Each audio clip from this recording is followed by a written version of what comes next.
exactly 1 year to go.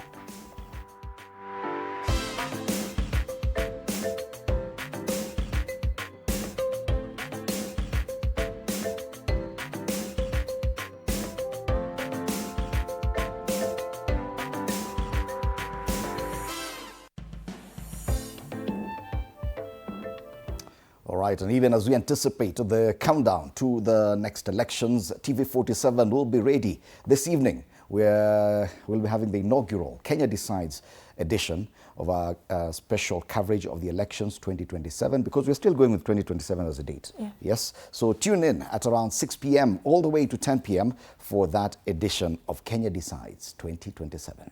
All right. All right, and we are not the only ones. I can see the Daily Nation on Washaamua. 1 year to go. That's the front page of the Daily Nation. And it has there on the front page, they're calling theirs Decision 2027. With some of the candidates who've already declared their intentions to run for president.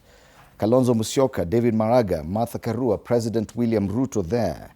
Edwin Sifuna, Fred Matiang'i, and Rigathi Gachagua. Who will it be? Also, this paper has done us justice, giving us some of the breakdown of timelines to expect between today's date and the next general election. So key electoral timelines. August 10th will be publication of limits for expenditure, contributions and donations. The IEBC inside pages have already set the limit for the presidential amount. It's about 6.1 billion shillings. That is how much, that's the ceiling of how much you should spend. Minasikia kuna watu wako na kitita watches running into the billions. You're all supposed to spend 6.1. As a presidential candidate. As a presidential candidate. Na wengine wako na over 100 billion. December 10th this year, you'll have the issuance of compliance certificate to compliant political parties. Remember, we have over 90 political parties currently registered. But for them to take part in an election, there are some things they have to comply with, including having offices in a number of counties, representation in at least, I think, 24 counties across the country. So kama hawaja comply hiyo, we're not doing with briefcase parties. February 9th, deadline for public officers intending to vie to resign from office. And you will see a lot of resignation. A lot of PSs, a lot of CSs would like to vie for office. So by February 9th, a few days before Valentine's next year, wote wanatoka kazi. Then political parties submit membership list to IEBC on March 16th. May 9th, independent candidates to submit their names and symbols. August 7th, end of campaign period being 48 hours to general election day. May 29th to June 11th, a nomination of political party and independent candidates. Remember, the official campaigns will kick off on May 29th next year. Ingine yote ni kelele. Yeah, campaign haijaanza. Official campaigns, May 29th. So it's exactly 1 year to the August 10th, 2027 general election, when voters will decide whether to give President William Ruto another 5-year term or replace him with one of his opponents. Today, this paper will be launching extensive election coverage, highlighting poll preparations, key campaign issues, and the growing influence of young voters as they scrutinize those seeking various political seats. So this is a main story on the front page and the inside pages of this paper. Given prominence in 10 pages. 10 pages. Hey, and by the way, I love what they've done. They've broken everything, including the numbers. Least expensive counties, most expensive counties. 2027, no, this ceiling has changed, I think. So America 6.1 billion. Mbona pa nasema 4.4 billion. Yeah. That is overall spending ceilings, yeah. President, yeah. Okay. Gen Z seek to turn street protests into political power. Will they? That's a story on pages 4 and 5. They look at IEBC and what exactly they'll be doing with all these timelines. Big crisis as IEBC faces 33.5 billion shilling funding gap. All those things. So more and more about elections and nothing else but elections. Yes. After that, in fact, there's nothing else they're covering today. It's just exactly a year to the next election. On the back page, we said now we are focusing on the 2026 World Athletics Under-20 Championships. Global age group competition ends. Kenya endures long wait for glory in men's 800 meters. So Kenyan athletes finished 5th and 6th in the final race, won by Morocco's Buchaja in Oregon. So Kenyans did not do very well. Okay. So yes, and that is the nation. All right. Daily Nation. Tuangalie gazeti la Taifa Leo, manake it's just the same headline. Kivumbi Chaanza, mwaka mmoja kuanzia leo Wakenya watamiminika vituo vya kupigia kura kufanya uamuzi kuhusu atakaye watawala hadi mwaka 2032. Watachagua ama kumkabidhi Rais William Ruto muda mwingine wa miaka 5 au kumpa nafasi kiongozi mpya kuchukua usukani. Katika uchaguzi huo ambayo tayari umepachikwa lakabu ya 2 term dhidi ya 1 term, wapiga kura watachagua wabunge 290 na bunge la kitaifa ama wabunge wa kitaifa, magavana 47 na manaibu wao 47, wabunge wa wakilishi wanawake 47, maseneta na madiwani kutoka wadi. Ni mwaka mmoja tu uliosalia kabla ya Kenya kuchagua kiongozi wao atakayewatawala hadi mwaka 2032. As it stands, according to the latest TIFA report, President William Ruto is leading by 24%, which is very, very small, followed by, of course, Edwin Sifuna at 15%. And then, hivyo tu venye wamefuatana mbele ya hiyo gazeti, Kalonzo Musyoka at 13%, according to the latest TIFA report. So, actually, President William Ruto haja improve. He's a front runner. You know, yeah, he may lead now, but given the fact that he won in 2022 yeah, with 50% plus, means he's really dropped by almost half the kind of support he got. Yeah. Yeah.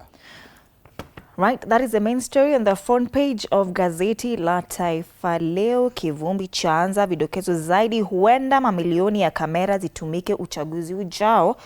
Ripoti zaonyesha karibu kila mpiga kura nchini aweza kutumia simu yake ya kisasa kurekodi matukio katika kituo chake. So alikuwa amekata hii mambo ya kwenda unaambia na simu polling station. Kamera itabidi zitumike. Sasa ripoti imesema huenda mamilioni ya kamera zitumike next year's election. Koti yapiga breki ujenzi wa msikiti. Yadaiwa msikiti huo unajengwa katika ardhi ya bustani ya umma Mombasa. Nitazidi kuvumisha ODM, Badi yasema. Licha kuwa afisa wa serikali asema hata acha siasa za ODM. Kule juu zaidi, IEBC yatoa ratiba ya uchaguzi. Tume iliweka wazi tarehe muhimu za maandalizi ya kura hadi Agosti 10 mwaka ujao. Taifa Leo. Habari ya Arsenal hutaki kuisoma. Arsenal wapokonywa Emirates Cup nyumbani, walilimwa na Dortmund mabao 3-2. Pacha wewe. Sawa tu. Let's continue with another paper that at least covers politics, and this is a People Daily, and it has a very interesting, or rather very peculiar discussion there. Is Ruto a temporary incumbent? And this has to do with matters law. Many people may not understand, but the provisions of our law, if you read article, I think 139 on electoral timelines, they've created a crisis also, because a judge in Malindi has actually said, yes, according to that arithmetic, according to the description of when the date of the election should be, then, because they say it is the second Tuesday of August in the 5th year. Yeah. So akihesabu kutoka 2022, which was the first year, 23, 24, 25, 26, meaning we're already in the 5th year. And the second Tuesday of August is when? Tomorrow, 11th. So we are supposed to be going to elections tomorrow, according to the pronouncements of the court. Yeah? Fine. Even if we don't, it means that President Ruto, according to some people, could be president, yes, but a temporary incumbent, meaning that for the period remaining up until someone else or even himself is sworn in afresh, there are things he cannot do as president, including firing his own cabinet. Yeah? If at all we don't challenge this thing in court. Yeah. Yeah. So temporary incumbency has its own implications. Yeah. And so that's the main story on this paper. It's been given quite some prominence. It's there on page 3, 4, and 5 of exactly what it means. And different lawyers have different opinions about this. Today, on State of the Nation, we'll be having 2 lawyers, Kibe Mungai and Ishmael Nyaribo, to tell us their own perception and their opinion about this court judgment and what it means going forward. Will it be challenged at the Court of Appeal?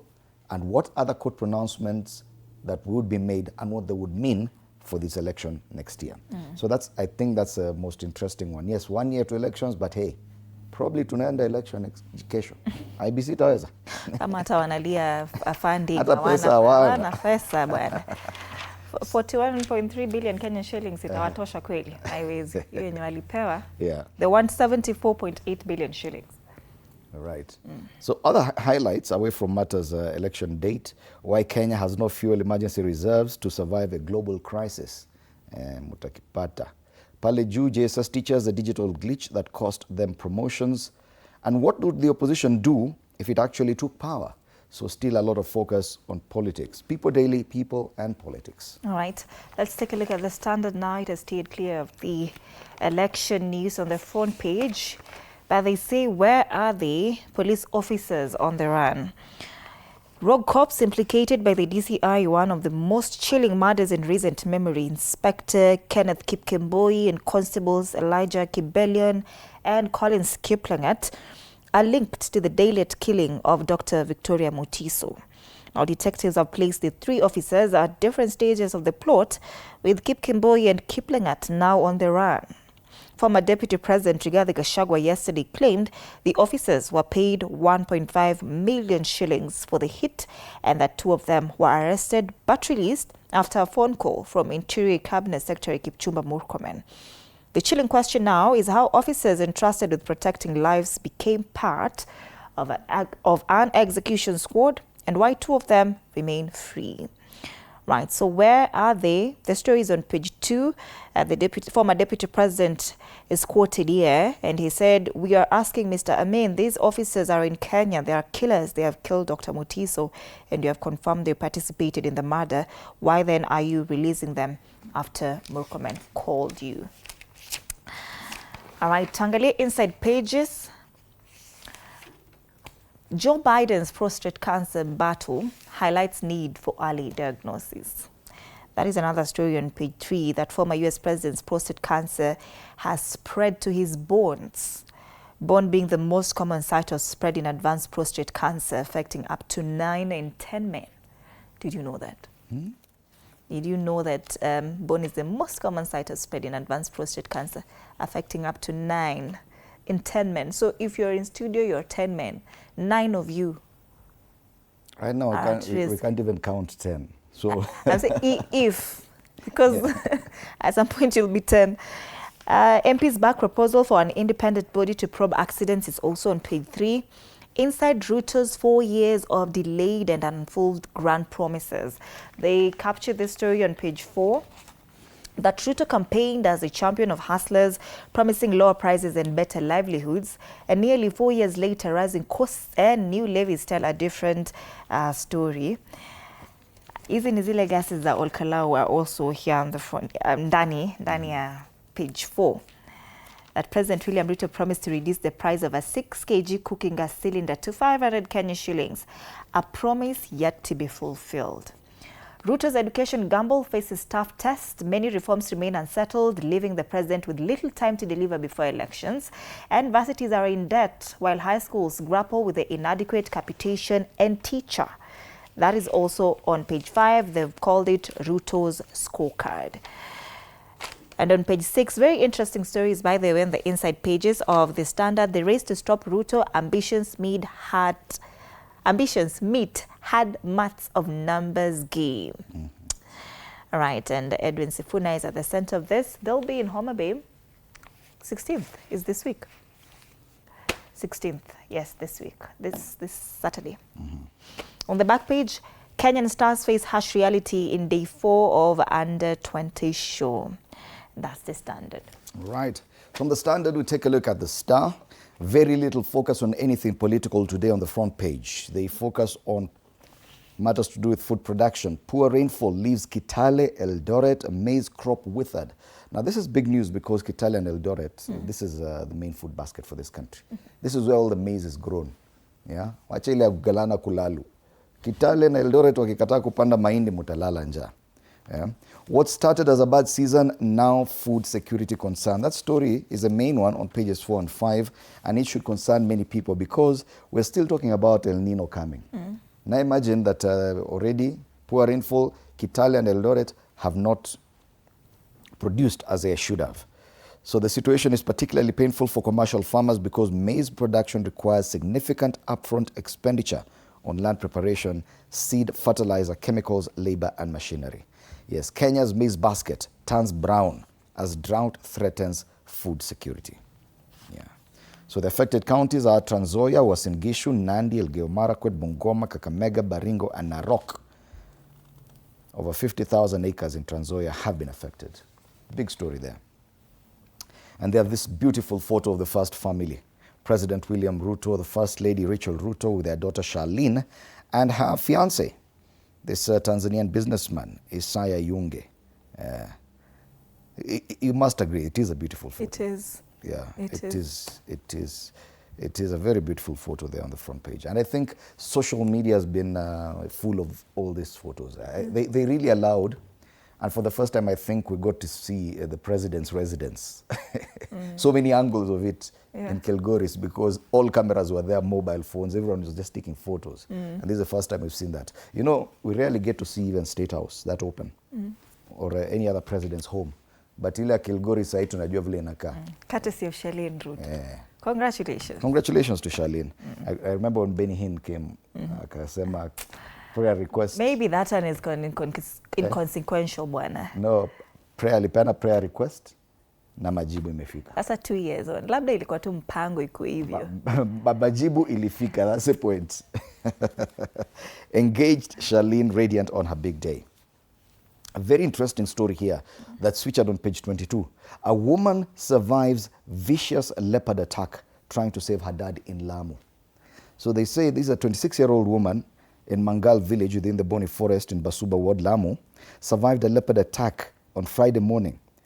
She was attacked as she tried to save her elderly father from the leopard, which had been resting behind their homestead.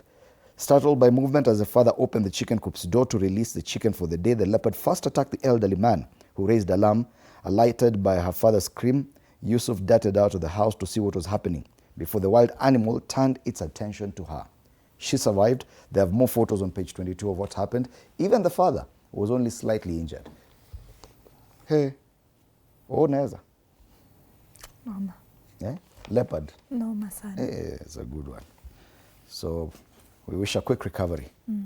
Ex-DP Rigathi targets 100 MPs clean sweep in Mount Kenya region is the only political story featured pale juu kwenye ukurasa wa mbele wa gazeti la The Star. That's the only political story there today.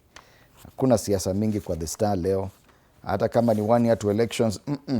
In fact, kule ndani, if you want to see more pictures of Charlene's day, wanasema when love meets power, page 8. Hata hizi picha sijaziona huko. Ziko hata ule jamaa wa power, Aida Odinga was there. Winnie Odinga too was there. Very interesting photos there from that wedding. All right. Back page, Gore stay focused. Akonor draws positives from Kogalo's Kagame Cup campaign despite heartbreak. Walipigwa mabao moja kwa 2-1. They lost to Ryan Sports in extra time at their Mahoro Stadium. That's the Star. Fresh, independent, different. Grab yourself a copy of this paper for only 60 bob. Business Daily makes mention of the decision 2027. Of course, ni pamoja na Daily Nation na Taifa Leo. Former PS takes top stake in Middle East Bank Kenya. That's the main story. That is former Principal Secretary Esther Koimet. She has emerged as the largest shareholder in Middle East Bank Kenya following a multi-billion shilling wealth transfer from her late father, Nicholas Biwott. That is a story on page 2. The regulator discloses from the bank shows that Ms. Koimet holds a 17.4% stake, making her the single largest investor in that institution. On the ticker, KRA releases fight for tax deduction, bad loans with banks, NSSF savings lift life insurance premiums, and Kenyans rate China's influence above US. That's the Business Daily. All right. From the Business Daily, let's take a look at some of the regional papers. And today we have the East African. The East African talks about Museveni's path to confederation. After trying and failing to make the East African community a unified policy for the past 2 decades, President Museveni is proposing a shared military and space program among regional states while keeping their sovereignty. So he's pictured here during his latest visit to Tanzania with his host, President Samia Suluhu Hassan. Museveni, just like the former Libyan leader, Muammar Gaddafi, have always been pushing for one united continent. Sema kama hata tulishindwa ile United Africa, tujaribu United East Africa. Hii imekuwa ngumu. Sana sema si we just have one military. As East Africa. Alafu Kainerugaba akue hapo kama mdosi. Haiwezi. Kila mtu ajitegemee. Why? Because of Kainerugaba. You know how Kainerugaba can be ungovernable sometimes. That's the East African. Let's go to the Daily Monitor. Daily Monitor talks about NRM and the opposition list priorities. This is the Daily Monitor in Uganda now. The NRM party parliamentary caucus has come up with 11 resolutions that they believe would propel the country forward. The opposition, on the other hand, have unveiled 5 legislative priorities aiming to shift their role from merely criticizing government policies to presenting alternative solutions. And Uganda is moving to contain El Nino risks. They're using there a photo of someone trying to kupita kwa maji ya flood. Just remember El Nino is coming to Kenya as well. Still in Uganda, we take a look at the new vision. IMF hails Uganda economic growth. That's the main story, but General Muhoozi Kairenugaba's son has now graduated from the military military university, Sandhurst in Britain. That's the same place where Kairenugaba went to school.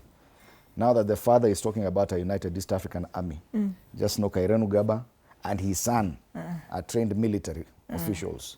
Yeah, so that's the father with the son at Sandhurst in Britain. Right, so that is as far as Uganda is concerned. Tukiingia Tanzania, the Citizen geopolitics fuels Tanzania race for edible oil security is a big story there. And then gazeti la Mwananchi, makali bei vifaa vya ujenzi kupaisha kodi za nyumba. Wamekuwa wakizungumzia sana masuala ya ujenzi wa nyumba kule Tanzania, especially Dar. Wanasema bei za kodi ya nyumba imepanda. Sasa pia makali bei ya vifaa vya ujenzi kupaisha kodi za nyumba zaidi. Ofisa wa polisi amburuza IGP AG kotini. Amburuza. Every day you learn. What's that? Hata sijui. Amburuza nafikiri alimpeleka kotini. Yeah. So those are the local and regional dailies. Let's take a look at the cartoons just to gauge what